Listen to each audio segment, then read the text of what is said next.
Hello everybody, I'm Sharpen Blade, and this is my response video to Kevin from Knife Nerdery and Gideon from Gideon Stuff. If you're not subscribed to them, fix that immediately. Pause the video, go subscribe to them because they have awesome channels and they're great guys. They have very different perspectives on knives. I tend to agree with most of their, the way they look at knives and the way they think about knives, and they're just very different channels, so they're great channels to be subscribed to. But check them out. Gideon has very strong opinions about certain brands, and he also has a great sense of humor. And Kevin from Knife Nerdery, he looks at things from more of a technical, a mechanical, kind of a scientific, I guess you could call it, kind of an aspect of knives. So anyways, different perspectives, and they're and Gideon also has a little more hard use on his knives, especially for me. I'm definitely not a hard use knife guy, but anyways, subscribe to them because they're great guys and they take me. So this is the response video. So this is my well, they each kind of call it something a little different. There's most used knives and then top 5 users. I think is what it was basically what they called theirs. So I'm going to kind of mold those together and show you my most carried knives, because I don't really use my knives very hard. The hardest I use them is when I test them for review, which is basically just cardboard, maybe cutting a little bit of wood, whatever. Not really cutting, more of a whittling type of a thing, but that's about it. And the rest of it is just me looking at the knife basically and fidgeting with it. So these are my most carried knives, but I do have a couple of ones that I would technically call users, and there's one that's definitely a user. I did have more knives that I used more and I carried more, but they're before I started this channel and before I really got into knives, I wouldn't buy as many knives, so I'd carry them more often. Especially when I started the channel, I started buying more knives and carrying more knives. So my knives, each week I'm carrying a new knife, so I don't really carry the knives a lot, but each knife a lot, but I carry, there's some that I don't want to take out of my pocket, and sometimes I carry them for a month or so. So anyways, these are the knives. So first up is, I might as well show you my one user. Kind of embarrassed to show this because I don't know where the sheath is. I lost the sheath for it. It's a fixed blade. It's one of my few fixed blades that I have, but this is why I use it as a user, because it's very reliable, right? You don't have to worry about gunk getting inside any moving parts because it doesn't move. But I am a little embarrassed because it has rusted a fair amount and I didn't maintain it very well. So I apologize to the knife and to Buck for not for not maintaining this knife properly. But yeah, it's the Buck. I don't even remember the name of it. It's 679. It's the product code. And I'm not really into big into fixed blades, so I don't remember this. But yeah, you can see the rust on there. But this is I love using this knife because it's very ergonomic. It's got a nice kind of not really rubber, but it's kind of rubbery feel handle. It came extremely sharp. It's dull now. I used this knife when I was last summer when I was planting a bunch of gardens or making gardens or whatever.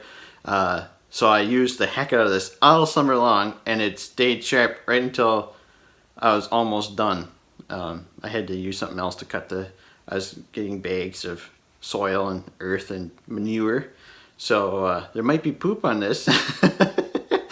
But I usually hose it off, but I think that's what caused the rust. I hosed it off and then I didn't clean it off. But yeah, very reliable knife. It stayed really sharp. The thing that dulled it the most was me cutting into the ground with it. Whenever, those sheets that you put to stop the weeds from growing through, you put underneath your garden, I would cut that while I was on the ground, so I was hitting rocks and all kinds of stuff, so that dulled it. But anyways, yeah, so that's my most used knife. This is my heaviest used knife, most used knife that in my collection that I didn't maintain at all. My most carried knife, I wouldn't say it's my most carried knife, but I carried this, the Kershaw Cinder. I carried this for an extremely long time when I got it, because it's a 5th pocket knife, so just threw it in the pocket, and then I could carry other knives as well. So this was in my pocket when I got it for quite a while. It's actually a really nice little knife for the size of it. You get 3 fingers on there, no problem, and you kind of can put your pinky on a little bit. But it's, what is it, 3CR or something like that? I don't know. But it's not like, it was like $13 USD.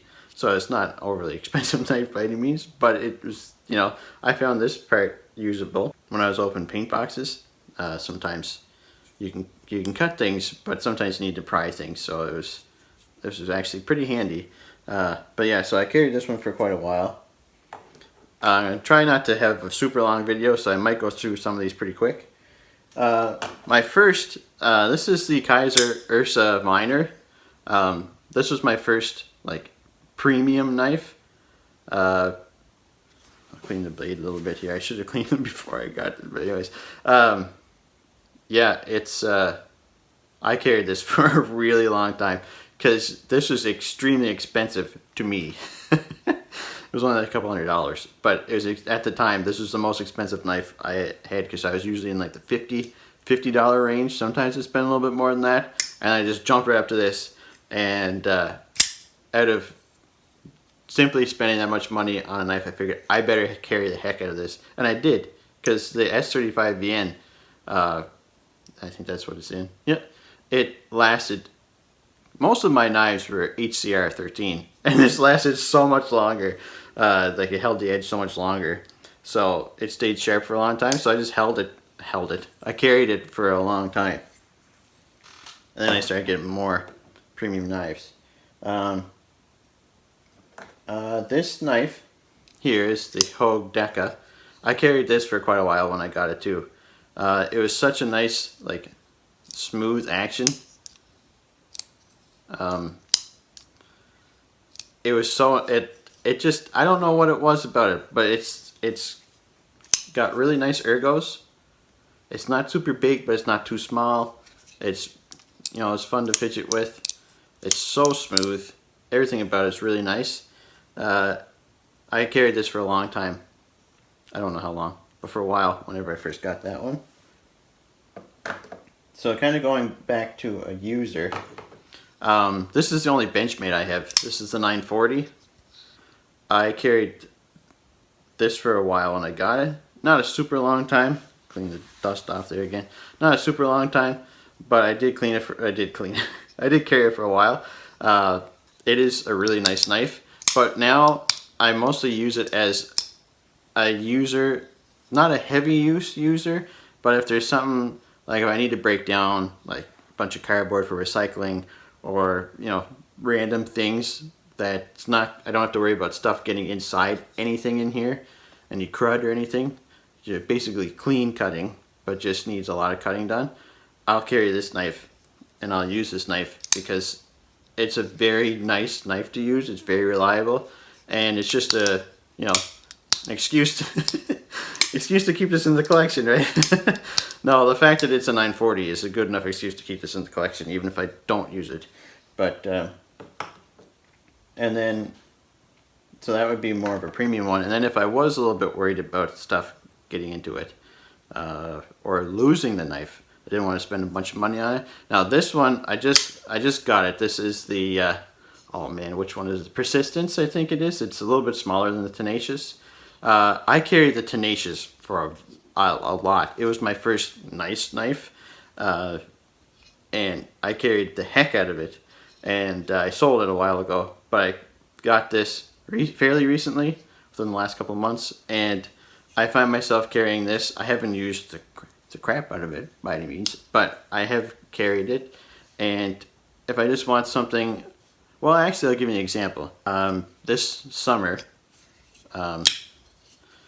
I was out on my mother's boat, and we had like a tow behind with, you know, one of those like a unicorn, you know, those blow up things that you tow behind a boat, and it we had my niece on it. Now we didn't end up towing her behind it because I don't know why, we didn't. Maybe she was scared or whatever. But I carried this in case something happened and we need to cut the ropes really quick and say bye-bye. But you never know what's going to happen. So I knew this still had the factory edge on it because I didn't use it super hard. So it was going to be sharp, and I didn't care if it was going to, if I say I dropped overboard, it's not super, I would care, but it wasn't super expensive, and I could rely on it. You know, it's a nice dependable blade. It's a Spyderco. You know, it's going to have a good grip on it. I'm not going to have to worry too much. It's going to be able to cut through the rope and stuff we're using. So this is another user, but something that I'm not as afraid of losing. I can use it without, and don't worry about losing it or whatever. Now these are basically knives I didn't use hard. These are just ones that I carried a lot. And there's more than this, but these ones like really stood out to me as ones I really like to carry. So we've got the Concept Cryo. This knife, I did not want to take this out of my pocket at all when I got it.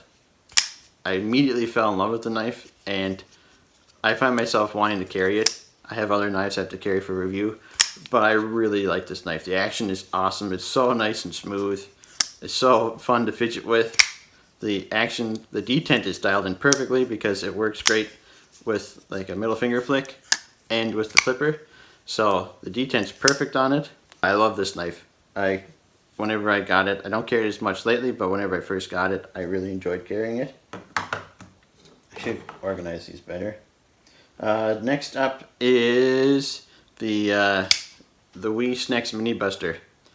I carried this for so long when I got it. This knife is so freaking knife. It's so freaking knife. It's so freaking nice. The action on it is just amazing. It's unbelievable. And it looks amazing too. I normally don't like black blades on a knife, but this was just too cool looking not to get the blacked out version. But yeah, I really enjoyed this. I carried the heck out of it, and I keep looking over here. I keep looking at myself, sorry. I enjoyed it immensely, so I carried this quite a bit. And I guess another one you could call it be I didn't carry it as much as these ones, but I did enjoy it a lot. The Arcform Catalyst, I don't have it right here with me, but I carried that a lot too, just not as much as the other ones that I have. So these are kind of like a 2-for-1 here. So we've got the TRM Atom. I carried this, I don't even know how long I carried this. I carried it for, I almost dropped it. I carried it for a very, very long time. This knife, unbelievable. It's so smooth. It's on washers, but it's incredibly smooth. But yeah, I carried this one a lot. It's such a slicey knife. I want to get some contoured scales for it, because apparently that's a little bit more ergonomically friendly. It's ergonomic because it's a decent sized knife, but it's kind of thin, so I'd like it to fill the hand a little bit more if I could. But yeah, so those scales are better for that. But yeah, I carried this. I carried the heck out of this knife. Unbelievably nice, and because it is so thin, it does fit in the pocket quite well. So yeah, and the reason why I say it's a twofer is because I recently got the DLC Atom, and I love this knife so much. I wish I could carry it more. I've been carrying other knives for review, and I haven't really been able to carry this as much as I want to. I want to carry it so bad. I'm going to carry it after this video because I don't have anything to review. Well, I have lots to review, but I don't have anything I need to think about today for review. So I'm just going to carry this after this video. Yeah, so I love this knife. It's like the other Atom I have. It's extremely slicey, but it's just it's not as drop shotty as that one. I haven't broken it in yet because I haven't carried it enough. But it's just a lot cooler looking because it's got a blacked out blade. Because like I say, I normally don't like blackout blades, but I tend to Whenever I have them, I tend to fall in love with them. But yeah, it's just a really cool knife, and I can't wait to carry it. And once I get through a few more reviews and I can carry more knives, I am so excited to get this to carry it, because it's well, I already have it, don't need to get it, but I'm just excited to carry it. But yeah, so those are my it's not like top 5 or anything, but these are the ones. There's probably ones that I carry more than these, but these ones like really stood out to me. And a lot of my older knives that I would have carried more than this, I've sold. So they're no longer in my collection, so I can't really say I carry them, because I can't. But yeah, I hope this was interesting. I hope that they're both kind of interested to see what I would pick. I hope this kind of met their expectations or whatever. And thanks again, guys, for tagging me in your videos. I don't remember if I mentioned this at the first video or not, but I'll leave a link to both of their channels in the description of this video. So like I say, make sure you go subscribe to them. They deserve to be much bigger channels than they are, because they're awesome. They do a great job. So thanks so much for watching. Take care!